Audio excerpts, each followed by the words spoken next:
अफगानिस्तान से जुड़ी एक बड़ी खबर सामने आई है। जिस समय तालिबान अपनी सरकार को मान्यता दिलवाने के लिए दुनिया के सामने गिड़गिड़ा रहा है, ठीक उसी समय अफगानिस्तान के पूर्व उपराष्ट्रपति अमरुल्लाह सालेह ने तालिबान के साथ एक बड़ा खेल कर दिया है। अमरुल्लाह सालेह ने एक ऐसा दांव चला है जिससे तालिबान की सत्ता चलना बेहद मुश्किल हो जाएगा। अफगानिस्तान में तालिबान की सरकार को चुनौती देने के लिए अमरुल्लाह सालेह की अगुवाई में निर्वासित सरकार का गठन किया गया है। अमरुल्लाह सालेह इस निर्वासित सरकार के राष्ट्रपति बनाए गए हैं। इसकी सूचना दुनिया की तमाम न्यूज एजेंसीज और दूतावासों को फैक्स के जरिए भेजी गई है। स्विट्जरलैंड में अफगानिस्तान की एम्बेसी द्वारा निर्वासित सरकार के गठन की जानकारी साझा की गई है। सबसे दिलचस्प बात तो यह है कि बयान में कहा गया है कि अफगानिस्तान से जुड़े हर मसले को लेकर सिर्फ यही सरकार मान्य होगी। रिपोर्ट्स के मुताबिक इस सरकार में अशरफ गनी सरकार के तमाम नेता भी शामिल हैं, लेकिन अमरुल्लाह सालेह के अलावा किसी भी नेता का नाम फिलहाल सार्वजनिक नहीं किया गया है। इसके पीछे एक कारण ये भी माना जा रहा है कि तमाम नेता अभी भी अफगानिस्तान में तालिबान की बंदूक के नीचे रह रहे हैं। उनके नाम सार्वजनिक होने से उनकी जान को खतरा हो सकता है। पहले ही तालिबानी आतंकी अपने विरोधियों को चुन चुन कर मार रहे हैं। चलिए अब आपको समझाते हैं कि ये कितनी बड़ी घटना है। सुनकर भले ही ऐसा लगे कि अमरुल्लाह सालेह के इस कदम से क्या फर्क पड़ेगा, पर असल में इस घटना ने तालिबान की नींद उड़ा दी है। ये तालिबान सरकार को पहली सीधी चुनौती है। कोई भी निर्वासित सरकार कैसे नाको चने चबवा सकती है, इसका उदाहरण आप भारत में चल रही तिब्बत की निर्वासित सरकार से ले सकते हैं। हिमाचल के धर्मशाला से चल रही तिब्बत की निर्वासित सरकार चीन को चैन से जीने नहीं देती। दुनिया को दादागिरी दिखाने वाला चीन अब भी दलाई लामा से खौफ खाता है।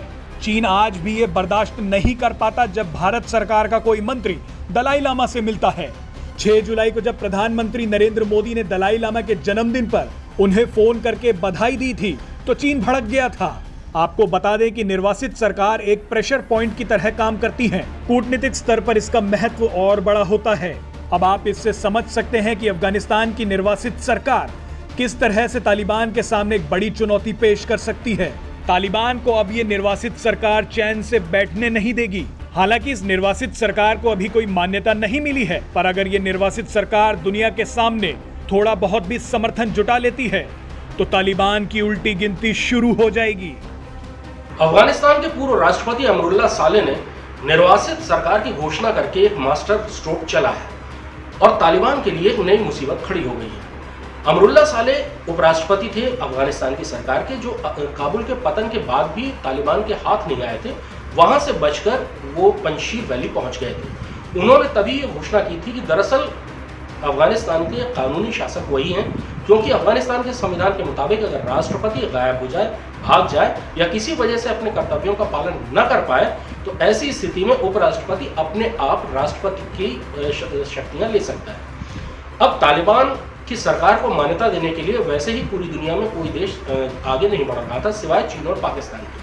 दरअसल तालिबान ने शुरुआत में 6 देश थे जिनको अपना करीबी माना था, यहाँ तक कि अपनी सरकार के गठन के लिए भी उसने 6 देशों को ही न्योता दिया था। उनमें से चीन और पाकिस्तान के अलावा कतर और तुर्की थे। इसके अलावा ईरान और रूस भी उस समय तालिबान के साथ थे। लेकिन अब लगभग 1 से 1.5 महीने के बाद अब स्थिति यह है कि रूस और ईरान ने तालिबान से दूरी बना ली है। अब पूरी दुनिया के जो दूसरे देश हैं उनके सामने भी अब एक तरह से आसानी हो गई है, क्योंकि तालिबान की सरकार को मान्यता कोई भी देश दे नहीं रहा था। अमरुल्लाह सालेह वैसे भी अफगानिस्तान के संविधान के मुताबिक अफगानिस्तान के वास्तविक शासक हो सकते हैं, ऐसा उनका दावा भी है और संविधान के मुताबिक ऐसा सही भी है।